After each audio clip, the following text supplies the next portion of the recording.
अल्हम्दुलिल्लाहि रब्बिल आलमीन वलाकिबातु लिल मुत्तकीन वस्सलातु वस्सलामु अला सय्यिदिल अंबिया वल मुरसलीन अम्मा बादु फौज़ु बिल्लाहि मिनश शैतानिर रजीम बिस्मिल्लाहिर रहमानिर रहीम।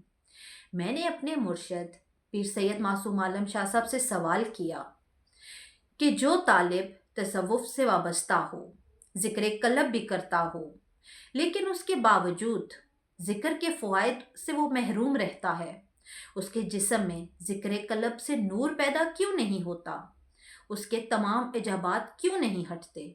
तो मुर्शद जी बोले, याद रखो, अगर कोई इंसान किसी बीमारी में मुब्तला होता है या उसे किसी भी किस्म का मर्ज लाहक होता है, वो सबसे पहले किसी काबिल डॉक्टर के पास जाता है, नीम हकीम के पास नहीं। अब जब वो काबिल डॉक्टर के पास जाता है तो डॉक्टर उसे दवाई देता है और उसके साथ कुछ परहेज भी बताता है। अब इंसान इस दवा के साथ परहेज भी करता है तो अल्लाह ताला उसे शफा बख्शता है। लेकिन अगर मरीज डॉक्टर की मना की गई एशिया का इस्तेमाल कर लेता है और परहेज नहीं करता तो वो ठीक नहीं होता और ना दवा असर करती है। अब यहाँ न डॉक्टर का कसूर है और ना ही दवा का। एन उसी तरह जिक्र कलब में तासीर पैदा करने के लिए और बातनी बीमारियां ख़त्म करके वजूद में नूर पैदा करने के लिए हमारे औलियाए कराम ने जिक्र कलब अता करके 4 चीज़ों से परहेज करने का हुक्म दिया है और बताया है कि जब तक इन 4 चीज़ों से परहेज नहीं करोगे उस वक्त तक जिक्र तुम्हारे अंदर तासीर और नूर पैदा नहीं करेगा। जिक्र कलब के दौरान जिस चीज़ से बचने का हुक्म दिया गया वो है गैर महरम की तरफ निगाह देखना। जिक्र कलब के लिए गैर महरम को देखना जाहिर आलूद है। इरशाद बारी ताला है कि आप मोमिन मर्दों से फरमा दें कि वो अपनी निगाहें नीची रखें। दरअसल नज़र अक्ल की निगहबान और दिल की जासूस होती है। दरअसल आंखें अपने मुशाहिदात को अपने अक्ल और दिल तक पहुंचाती हैं, फिर दिल फैसला करता है।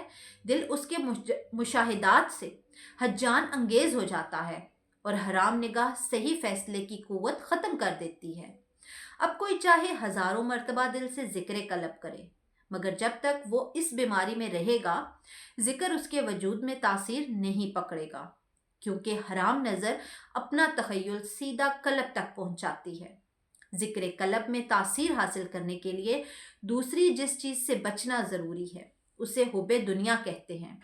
हज़रत सखी सुल्तान बाहू रहमतुल्लाह फरमाते हैं, दुनिया की जड़ जहालत, शिर्क और कुफ्र है और दुनिया मुशरिकों के लिए बाइसे फ़ख्र है और इनकी इज्जत है, और यही दुनिया नफ्स और शैतान को अपने साथ मिलाकर बनी आदम को गुमराह करने के लिए इस नाजुक सदे बदन को आरास्ता करती है और इसका हुस्न निखार कर दिखाती है, और इसे देखकर अक्सर के दिल हाथ से निकल जाते हैं और इसके फंदे में फंस जाते हैं, और जो फंस जाते हैं वो इस खतरात, शैतानी हिरस, लालच, हसद, तकब्बुर का शिकार हो जाते हैं, जिसके सबब सीधे रास्ते से भटक जाते हैं और वो नामुराद हो जाता है। तीसरी शर्त जिक्र कलब में जो ज़रूरी है वो लुक्मा हराम से बचना है।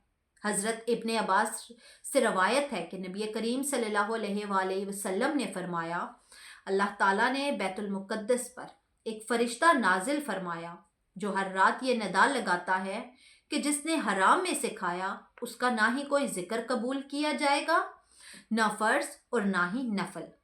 इसी तरह जो इंसान हराम से बचता है उसके मुतल्लिक हजूर करीम सल्लल्लाहु अलैहि वसल्लम ने फरमाया कि जिस शख्स ने 40 दिन तक रिज़्क़े हिलाल खाया, अल्लाह ताला उसके कलब को मुनव्वर फरमा देगा और हिकमत के चश्मों को उसके दिल से उसकी ज़ुबान पे जारी फरमा देगा। ज़िक्र कलब में तासीर हासिल करने के लिए चौथी जिस चीज़ से बचना ज़रूरी है उसे गुफ्तगू कहते हैं। कौन सी गुफ्तगू? ऐसी गुफ्तगू जिसका मकसद ना हो, जिस गुफ्तगू में फ़हश आराई और दिल आज़ारी हो। हज़रत मुआज़ बिन जबर से रवायत है कि मैंने हजूर करीम सल्लल्लाहु अलैहि वसल्लम की बारगाह में अर्ज़ की, या रसूलल्लाह, क्या हमारी गुफ्तगू पर भी कोई मुआवजा किया जाएगा? तो आपने फरमाया, बेफ़ायदा और फजूल गुफ्तगू ही इंसानों को जहन्नुम में मुंह के बल गिराएगी। حضرت عبداللہ سے روایت ہے کہ میں نے عرض کی یا رسول اللہ صلی اللہ علیہ وآلہ وسلم مجھے کسی ایسی چیز کا حکم دیں جسے میں مضبوطی سے تھام لوں۔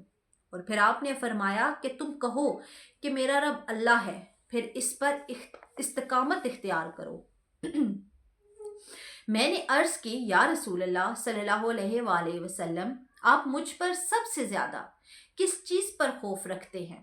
آپ نے اپنی زبان مبارک پکڑ کر ارشاد فرمایا کہ اسی وجہ سے خاموشی کو عبادت کہا گیا ہے۔